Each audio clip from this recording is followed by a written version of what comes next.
Real life problems related different to solids objects exercise 19 question number 11 আগে 10 আগে এটা question number 12 হবে, sorry এটা 12, question number 12 page 265 serial number 499।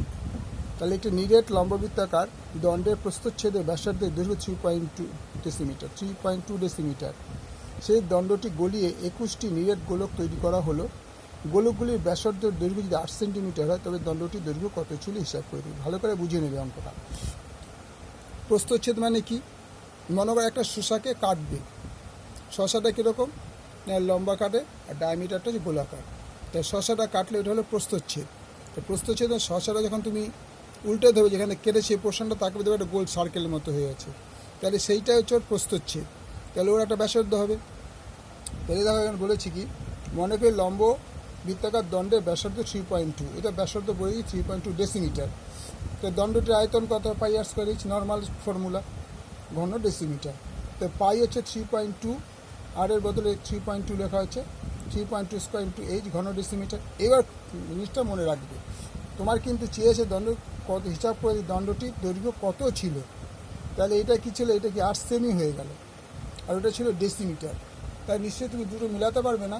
তাহলে 8 সেমিকে তোমার ডেসিমিটার, 3.2 ডেসিমিটারকে তোমার সেন্টিমিটার নিতে হবে, কারণ নিচেরটা 8 সেমি চেয়েছে। তাই সেমি 8 সেন্টিমিটার ডেসিমিটার তো এক নয়।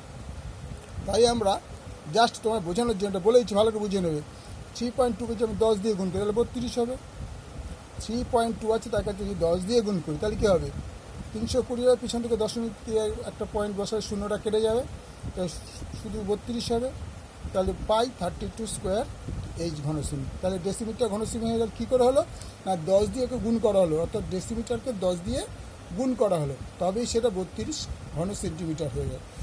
ঠিক আছে? এবার মনে করি গোলক, এদের একটা গোলক দিয়েছে, গোলকের ব্যাসার্ধ আমি ধরে নিয়েছি এই R1 একক। তাই নিরেট গোলকের আয়তন আমরা আগেই বলেছি, যা গোলকের ব্যাসার্ধ কত বলেছি? 81 সেমি, R1 এগুলো 8 সেমি, এই যে বলে দিয়েছে। গোলকগুলির ব্যাসার্ধের দৈর্ঘ্য 8 সেমি। তাহলে 8 সেমি আমরা যেহেতু ওটাকে ডেসিমিটার ছিল, এইটা সেন্টিমিটার ছিল, ওই ডেসিমিটারকে আমরা সেন্টিমিটার করে নিয়েছি। তাহলে বলছি করতে অসুবিধা নেই, দুটোই একক এক। তাই মনে করি গোলকগুলির ব্যাসার্ধ R1 একক। তাই নিরেট গোলকের আয়তন 4/3 পাই R1 কিউব ঘন সেমি। এবার যেহেতু গোলকের ব্যাসার্ধ R1 = 8, তাহলে R1 এর জায়গায় আমি 8 বসাবো। তাহলে বলছি 21 গোলকের আয়তন। এটা কিন্তু একটা গোলকের আয়তন, এই যে দিয়েছে এটা একটা গোলকের আয়তন। তাহলে 21টি গোলকের আয়তনকে এইটার সঙ্গে আমি 21 গুণ করতে হবে। এই পুরো পোর্শনটার সঙ্গে কী করবো? 21 গুণ করবো। তাহলে 21টি গোলকের আয়তন দেখো 21 লিখেছি, তারপরে পুরো পোর্শনটা এখানে লিখেছি। ঠিক আছে? তাহলে এবার দেখো 3 × 7 = 21 হয়ে গেছে, আর তাহলে 4কে 7 দিয়ে 4 × 7 = 28 পাই R1 কিউব ঘন সেমি। এটুকু বোঝা গেল। এবার হচ্ছে ও কী বলেছে? না, ও বলেছে যে দণ্ডটির দৈর্ঘ্য কত ছিল হিসাব করি।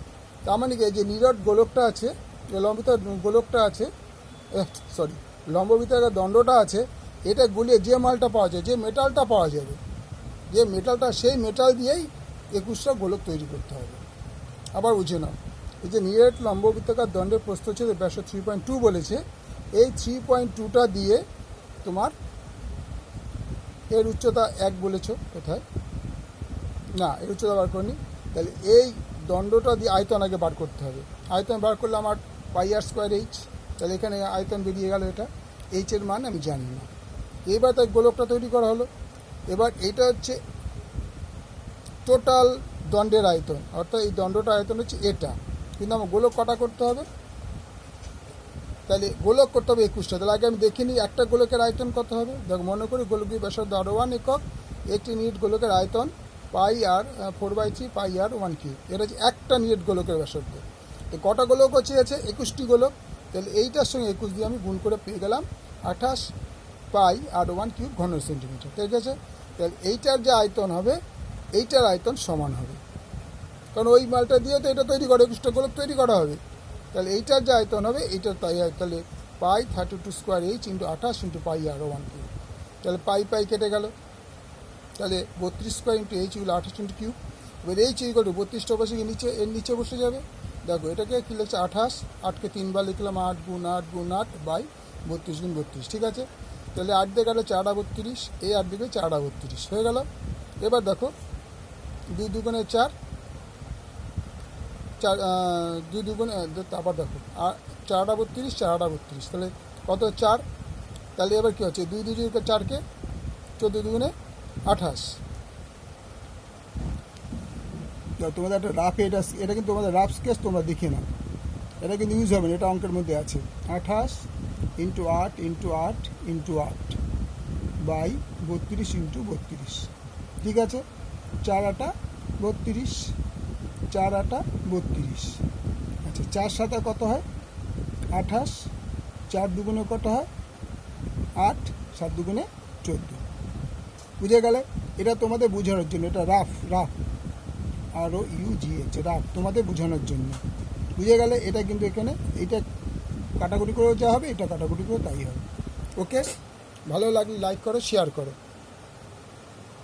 ওটা আবার দেখে নাও। ওকে, থ্যাংক ইউ।